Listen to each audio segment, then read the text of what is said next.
Con su venia, senadora presidenta. Secretario, bienvenido a este recinto parlamentario.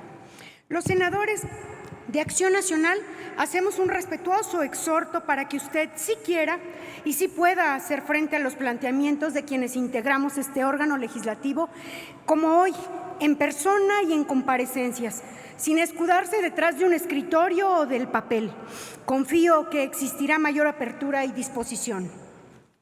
En mi grupo parlamentario hacemos votos porque su estancia en la Secretaría sea mayor que la de sus antecesores. Esta dependencia no puede ser trampolín político ni simuladora de experiencia financiera. La autonomía de las instituciones no puede ser rehén político, ni moneda de cambio, ni tampoco nido de águilas caídas. 2020 fue un año atípico. Cualquier comparación económica será desproporcionada y poco confiable. Presentar el panorama de la recuperación económica no puede hacerse ni con datos de 2019, porque la economía ya se veía inestable por las cuestionadas decisiones del inicio de este gobierno, tales como la cancelación del nuevo aeropuerto. Hay que ir más atrás para una comparación que muestre objetivamente el estatus de la economía mexicana, porque el discurso triunfalista de crecimiento económico se basa en perspectivas tan optimistas que rayan en la ingenuidad. Aún con su pronóstico de crecimiento, seguimos bajo el agua, menos profundo, sí, pero aún no salimos a flote, amén de la enorme pobreza que crece irremediablemente sin políticas que la amortigüen y de la caída libre en que se encuentra el empleo por falta de incentivos y presupuestos para la inversión, que en este gobierno tiene sus niveles históricos más bajos. Durante la actual administración, la situación de la primera infancia se ha agravado debido a la desaparición de programas sociales que servían para contener el crecimiento de la pobreza infantil. En estos 3 años, los programas sociales para menores de 17 años se han reducido en más de 6,000 millones de pesos. Las cifras récord sobre ingresos que presume el presidente ni son producto del desarrollo normal del ciclo económico, ni son ingresos recurrentes. Se derivan de la recaudación a costa de la constante amenaza de cárcel a los contribuyentes, de la extinción de los fideicomisos públicos sin análisis previo, del dispendio de recursos ahorrados por gobiernos pasados en los fondos de estabilización y de un incremento ya notable en la deuda pública, aunque el presidente diga lo contrario. Ahora nos presentan un nuevo régimen de confianza, esperanzador, que beneficiará a las personas y a la micro y pequeña empresa.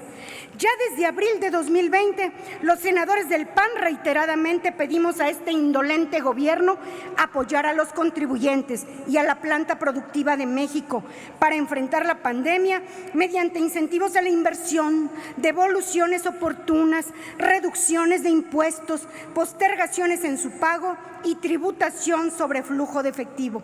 Pero nada de ello ha sido atendido. Y de los asalariados, mejor ni hablar, porque el incremento del salario acorde a la inflación solamente significó mayor pago de impuestos.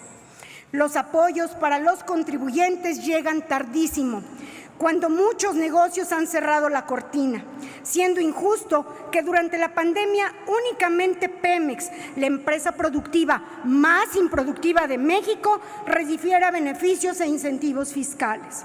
Prometieron combatir el despilfarro de recursos y los moches a cambio de eficiencia en la administración del gasto y de austeridad republicana, que solo se ha traducido en austericidio institucional. Es inexplicable que en plena pandemia inyectaran recursos a asociaciones como la de Porristas y Animación, a la escritora favorita del gobierno, la señora Poniatowska, y a la Secretaría de Cultura para festivales que, por cierto, se encuentran observados por la Auditoría Superior por falta de transparencia, cuando los hospitales carecen de insumos elementales para nuestros héroes médicos y trabajadores de la salud, con un costo de pérdida de vidas incalculable.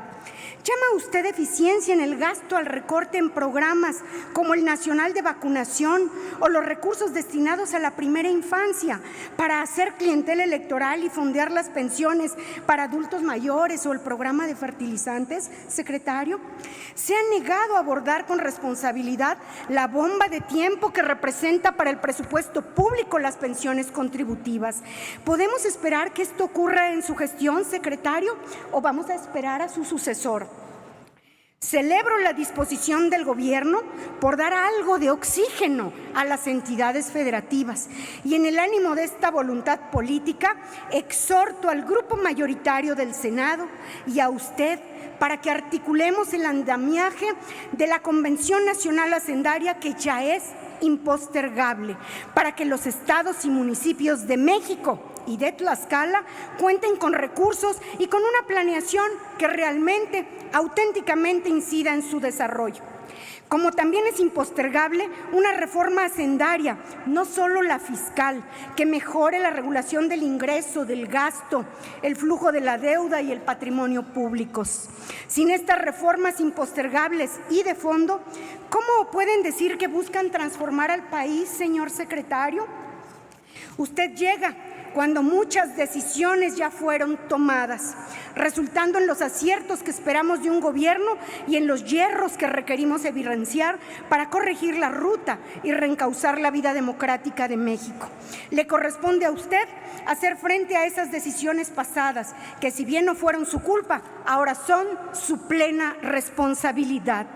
Secretario, le exigimos rendición de cuentas conforme a las leyes, fortalecer los mecanismos de participación ciudadana y un diálogo permanente con el Poder Legislativo, porque la conducción responsable de las finanzas públicas de México no excluye su democratización. Es cuanto, secretario.